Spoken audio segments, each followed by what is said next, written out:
Need glasses.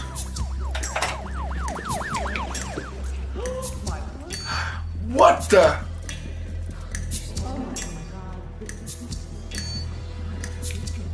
Oh, these things are wicked. What the hell did I just see?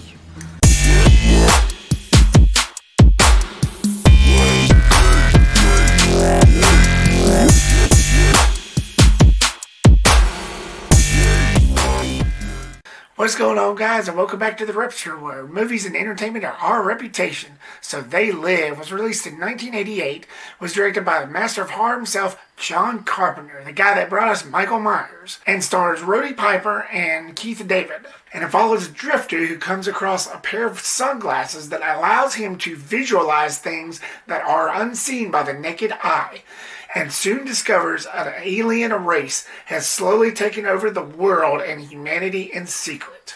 This film had a very political side to it. As I was watching it, this makes my second time watching it, first time being years and years ago, I realized something. Out of everything, all the chaos that's happening around here, it had a very political statement in it. Now, I'm not going to make this video political per se, but it is what it is. This had a very political message in it, which leads me to the positives, the story. I like the whole concept that these aliens figured out a way to lull us into a false sense of security by hypnosis, by not having us see what's actually out there. It's kind of like the Matrix in a way. What if we are in the Matrix and everything we see is fake? We don't know. Now, I'm joshing though. It all depends on what you believe in. I'm not going to sit here and get into a religious discussion, but this film is definitely one of those unique kinds, and it's definitely a John Carpenter film. But yeah, I like this whole idea that these aliens just somehow, it doesn't really specify, but somehow just takes over like half of humanity and just manipulates us by hypnosis.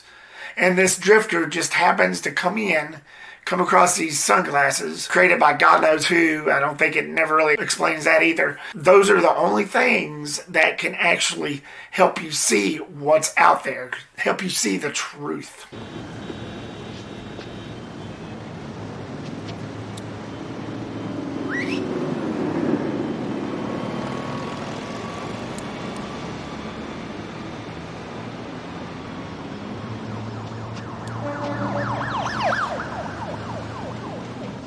Director John Carpenter has a little bit of a rebellious attitude against authority. I had no idea about this when I was watching the interview on the Blu-ray that I bought of this. He said that unless it is his own authority, take that as you will, but he's a very take charge sort of director, sort of person. And I think it really shows in this film. A lot of John Carpenter's films, you could see his visualization and his style that works into that, a lot of his attitude and his personality.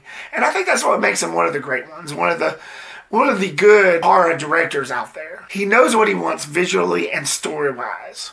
That's what makes a good director. That's what makes a good artist. Which leads me to the direction. Amazing. Again, John Carpenter knows his stuff. This makes his 11th film from my understanding. And I think he did a really great job. He's very talented. And I consider him as one of the fathers of the horror genre. Like Tupac and Dr. Dre and Notorious and all of them are the fathers of rap. And of course the NWA. Well, I consider John Carpenter as one of the fathers of the horror genre. Although this wasn't really necessarily a horror movie per se. It's more of an action drama type. Maybe sprinkled in with a little horror bits in it. But again, it's still a great film. It's still a good movie. Like the horror elements really shows up at the beginning when the drifter finds the glasses and he starts noticing these weird things, and like when he puts it on, everything is in black and white. It's sort of like an old-fashioned wave style of filmmaking, but it was still good for what the story was telling. It was good for how the scene played out. Like when he puts those glasses on, that's reality. But when he takes it off, the blinds go back on. And that's how the aliens pretty much had it set up in this film. We're optimistic as to what becomes of it all. It really boils down to our ability to accept. We don't need pessimism. There are no limits. It figures it would be something like this. But like I said, This is not really considered a horror movie. It's more action-packed than anything else, but it's still a good film. And the score, not only is John Carpenter a good director, he actually scores just a majority of his films. This film was scored by John Carpenter and Alan Howarth, who actually worked on several of the Halloween films. Not only is Carpenter a great director, he's a great scorer as well. He's got a uniqueness to his film scores. You can always tell a John Carpenter score is very synthesized. He was actually an adopter of the synthesizer, although he claims to not be that much of a fan of it. He does synthesize a lot on his scores. Only with They Live, they added a blues touch. And I thought it worked out pretty well for this. Had sort of that blues feel to it. Especially with the drifter, the main character. He comes into town and you can hear that score in the back. It's like very bluesy, but at the same time synthesized. It's like mixed. And I thought that worked pretty well. It gave the film a feel-good vibe. The effects was really cool. I like the way they made the aliens look when you put those glasses on. I like the whole skeleton vibe.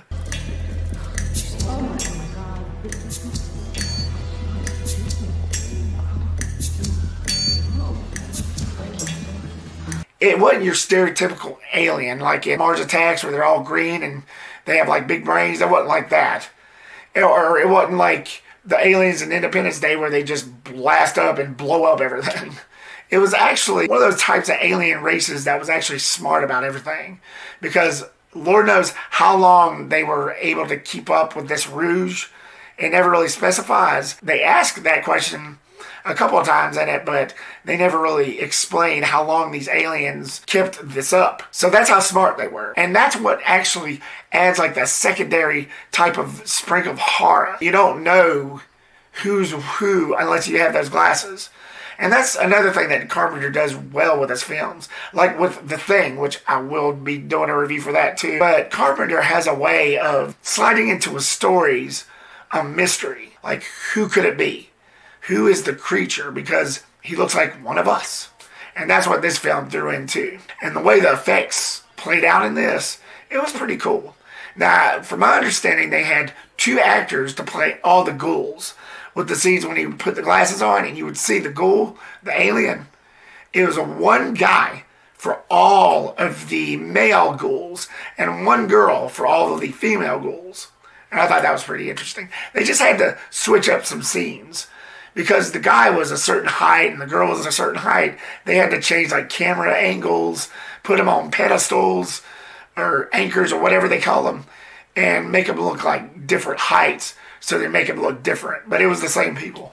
And I thought that was pretty interesting. The tone and pacing was pretty cool. It was a nice build-up. I appreciate this film a lot more than I did years ago when I first watched it. It had a great character build-up, speaking of the characters. Roddy Piper, who was actually a WrestleMania wrestler at the time. He's no longer with us. I just found out he passed away back in 2015 in his sleep, which kind of shocked me, but he was pretty good in this film. He played the drifter, the guy that finds the good sunglasses. He's one of those tough types. You know, he's just an average Joe trying to look for work. Then when the movie progresses, they really write it into the script, his heroism. He was pretty cool. You got Keith David, who's this working homeless guy who's just trying to make ends meet so he can send money back to his family, just trying to make it by through life. He ends up being friends with Roddy Piper after a heated fight scene between him and the drifter, him and Roddy, which was pretty funny. I don't know why, but I kind of found myself laughing throughout most of that scene. It was pretty entertaining. I'm not downgrading or anything, but it was pretty entertaining. I don't know why I found that scene so laughable. And all he was trying to do, Roddy, was trying to get Keith David's character to put on them damn glasses.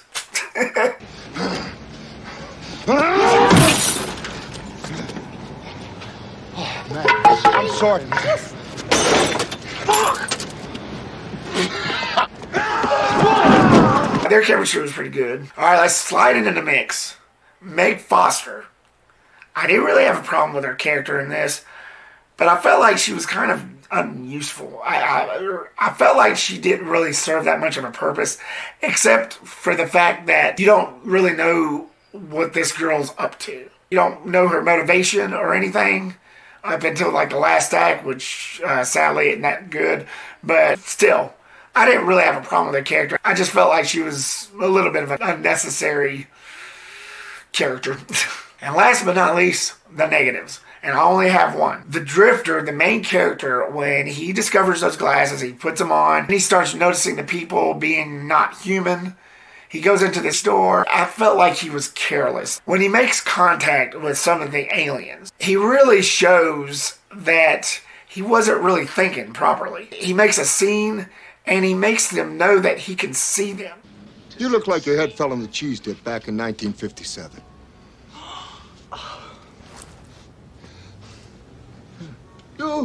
You're okay. This one, real fucking ugly. Oh. You see, I take these glasses off, she looks like a regular person, doesn't she, huh? Put them back on, formaldehyde face. That's what we got. That's enough out of you. I'm sorry, but that's just stupid, dude. If I knew something miraculous, I wouldn't edge them on and let them know crap. I would slowly make a plan of my own without them knowing that I know, and then go on from there. I just thought that was really stupid what he did.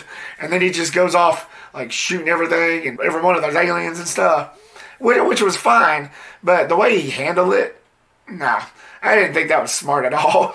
I just thought that was really reckless. So if you're looking for a solid action thriller with a little mystery and a pinch of horror, this sweet delight is for you. So, They Live, what did you think of it? Did you find it entertaining? Did you find it fun? Or have you seen better? Let me know your thoughts in the comments below. Thank you so much, guys, for watching this video. Like, subscribe, and comment if you haven't already. Look forward for more reviews and videos coming very soon. And I'll see you on the next one. Peace the rep out. Now, you excuse me. I gotta go shopping. Can't be too careful.